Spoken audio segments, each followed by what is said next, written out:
All right, today we're going to unpack a condition that a lot of us think we know, but it holds some pretty surprising complexities. We're talking about the diagnosis and classification of diabetes. So let's start with the big one. What is diabetes, really? I mean, you'd probably say high blood sugar, and you wouldn't be wrong, but that's really just the tip of the iceberg. The real story, the root of the problem, is happening on a much deeper metabolic level. So here's our game plan for this explainer. First, we'll go beyond just blood sugar. Then we'll look at the diagnostic toolkit doctors actually use. After that, we'll get into why diabetes isn't just one disease.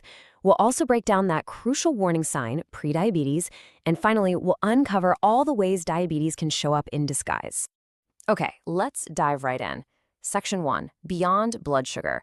You know, while everyone throws around the term high blood sugar, the clinical reality, the actual core problem, has a name: hyperglycemia. Hyperglycemia is basically this crazy metabolic tug-of-war.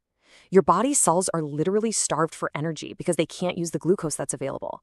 But at the exact same time, your body is mistakenly churning out even more glucose. It's this double whammy that causes those blood sugar levels to skyrocket. And you can actually see this internal chaos on the outside through some classic symptoms. The body desperately tries to flush out all that extra sugar, which means frequent urination, that's polyuria. All that flushing leads to dehydration and an intense thirst, or polydipsia. And because the cells can't get energy from sugar, the body starts burning muscle and fat instead, leading to weight loss you can't explain. In the most severe cases, this can spiral into a life-threatening crisis like diabetic ketoacidosis, or DKA. Okay, so that leads us right into our next section, the diagnostic toolkit. When these symptoms pop up, or maybe just during a routine checkup, doctors need a really precise way to get from suspicion to a solid diagnosis. Now, what's so interesting here is just how specific these diagnostic lines are. There's really no guesswork involved. You've got 4 main tests. The A1C gives you a snapshot of your average blood sugar over the last few months. Then there's the fasting plasma glucose, the FPG, which is exactly what it sounds like. The oral glucose tolerance test, or OGTT, is a bit more involved. It shows how your body handles a sugar load over 2 hours. And finally, if someone is already showing those classic symptoms we just talked about, a simple random glucose test can seal the deal. So you might be wondering, which test is the best one? Well, it's really a trade-off. The FPG test is super common for routine screening just because it's way easier and more convenient. But the OGTT is much more sensitive.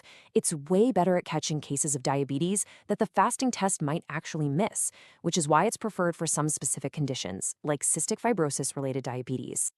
And this highlights a super important rule in diagnostics. You've got to confirm it. To be absolutely sure, one weird test result usually isn't enough. Unless a person is in a clear crisis, doctors need 2 abnormal results to make it official. That could be the same test done on 2 different days, or 2 different tests that both come back high. It's all about accuracy.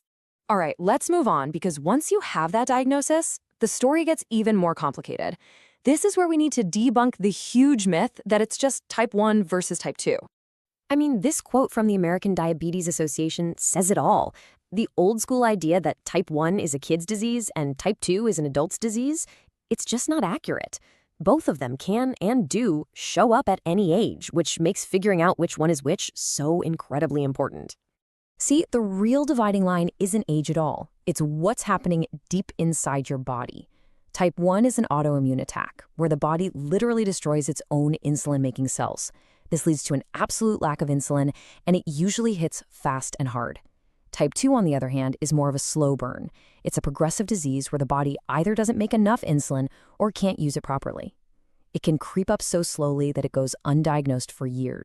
So how on earth do doctors figure this out, especially when an adult walks in? Well, they play detective. They can use tools like this handy ABCBB mnemonic. They're looking at the person's age, checking for signs of autoimmunity, looking at their body habitus or BMI, digging into their family background, and assessing their control, meaning can they manage their sugar without insulin? And finally, they consider other comorbidities. It's a whole process of putting the puzzle pieces together. And believe me, getting this puzzle right is everything, because check out this stat. It is absolutely staggering. Up to 40% of adults who actually have type 1 diabetes are first told they have type 2. Think about that. A misdiagnosis like that can cause dangerous delays in getting them the insulin they absolutely need to survive. This whole issue of diagnosis and getting it right brings us to a really crucial warning sign that often comes before a type 2 diagnosis.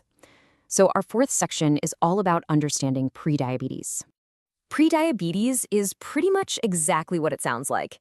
It's this in-between stage where your blood sugar levels are elevated, but they haven't quite crossed that official diagnostic line. But you gotta understand, this isn't some harmless waiting room. It's a major risk factor, putting people on a path toward not only full-blown diabetes, but also cardiovascular disease. If you're using that A1C test we talked about, this warning zone is very clearly defined. An A1C between 5.7 and 6.4% is basically the body's yellow warning light telling you it's time to pay attention. And here's where that yellow light turns red. Once that A1C hits 6.5% or higher, the warning has officially become a diagnosis. The line is that clear. Okay, for our final section, we're going to pull back the curtain even further. Because beyond type 1, type 2, and prediabetes, there are a whole lot of other forms of diabetes out there, what you might call diabetes in disguise. It's a whole spectrum. Seriously, the word diabetes is a huge umbrella. You've got gestational diabetes that shows up during pregnancy. Certain drugs, like powerful cancer treatments, can actually cause it. It's incredibly common for folks with cystic fibrosis. Then there are rare genetic forms like MODY, caused by a single faulty gene. It can even develop after an organ transplant or if the pancreas itself is damaged. It's a huge family of conditions. So after seeing all of that, it leads to the big question, right? With all these different flavors of diabetes, why does getting the classification right matter so much? And the answer is actually pretty simple, but it's so important.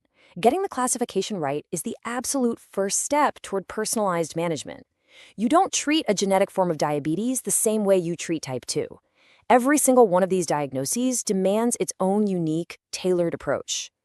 And that personalized management, that tailored approach, it all points to one ultimate goal: preventing or at least delaying the devastating long-term complications that can come with any form of diabetes.